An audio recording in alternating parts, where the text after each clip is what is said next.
3,000 years ago, Philistines and the army of Israel, they came face to face, separated by a deep valley.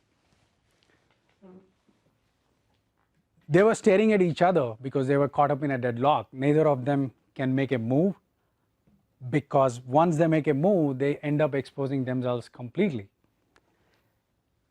After weeks of staring at each other, Philistines have decided to send the mightiest of their warriors into the valley for a single hand-to-hand combat with one of the Israeli warriors.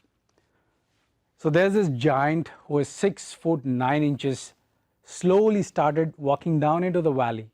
As he started walking down, he started calling out for the mightiest warrior from the Israeli army to come down and fight with him hand to hand. Obviously, looking at someone this huge, everybody in the Israeli army are very scared, and no one is really willing to have a fight with him, except for one lean shepherd boy who raised his hand and expressed his interest in fighting with this giant. Looking at him, the king of Israel thought it was absolutely ridiculous for someone like you to go and fight with a giant like him. But the shepherd boy was very adamant. He really wanted to fight the giant, and his explanation was, all my life I ended up defending my flock against the likes of wolves and lions, and I think I'm the perfect one to fight this giant. Without having any option or a nomination from other people, the king had no option but to send the shepherd boy down into the valley. Shepherd boy picked up a couple of rocks from the valley into his bag, and he slowly walked down into the valley. And as he started approaching the giant started yelling, "Come to me, so I will feed you to the beasts of the field and the birds of the heaven." Shepherd boy was completely unresponsive to that intimidation. He kept walking down into the valley. Giant went ahead and further intimidated the shepherd boy by saying, "Am I a dog that you should come to me with sticks?" Shepherd boy did not react, and he slowly kept going towards the giant.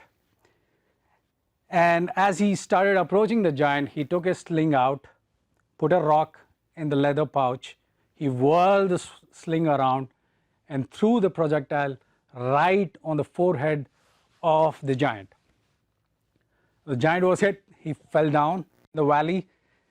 The shepherd boy took this chance, walked up to the giant, took his sword out and cut his head off. Watching all this action from the top, Philistines' army had no option but to run away from there.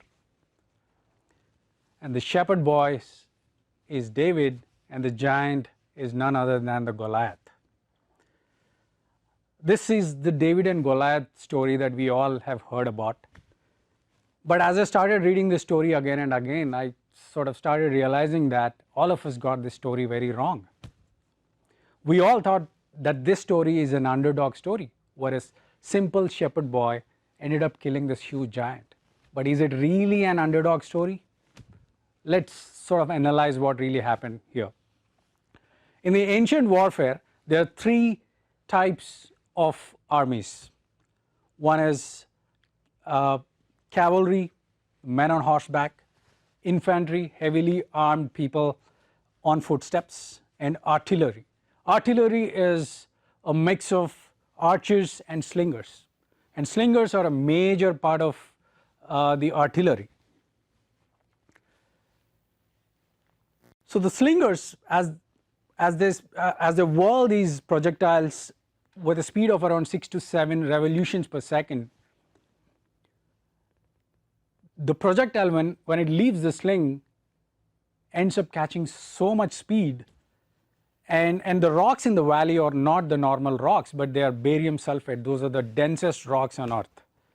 So if you calculate the stopping speed of these projectiles, they're almost equivalent to a 45 millimeter handgun. That's probably the deadliest weapon that this shepherd boy has. Whereas on the other hand, giant, if you observe the kind of phrases that he uttered at the beginning of the fight, he said, come to me so I can feed you to the birds of the heaven and the beasts of the field. He's inviting the shepherd boy to come to him so he can fight hand to hand. And the other phrase he uttered was, am I a dog that you have to come to me with sticks? Sticks, really? Shepherd boy was not carrying any sticks. If you observe, there is a huge discussion in the medical community around giantism. And giants really happen because of a fundamental defect. This is due to a benign tumor on pituitary gland, which ends up producing significant amount of growth hormone. And this condition has a side effect which is directly related with the vision of the giant. And clearly, the giant was unable to see what's happening around him. So clearly, this is not an underdog story. The shepherd boy has a deadliest weapon, and giant cannot see the shepherd boy. So if you observe this story, there is a lesson embedded in this story for everybody, which is sometimes giants are not as strong as they appear. And sometimes a shepherd boy has a sling in his pocket.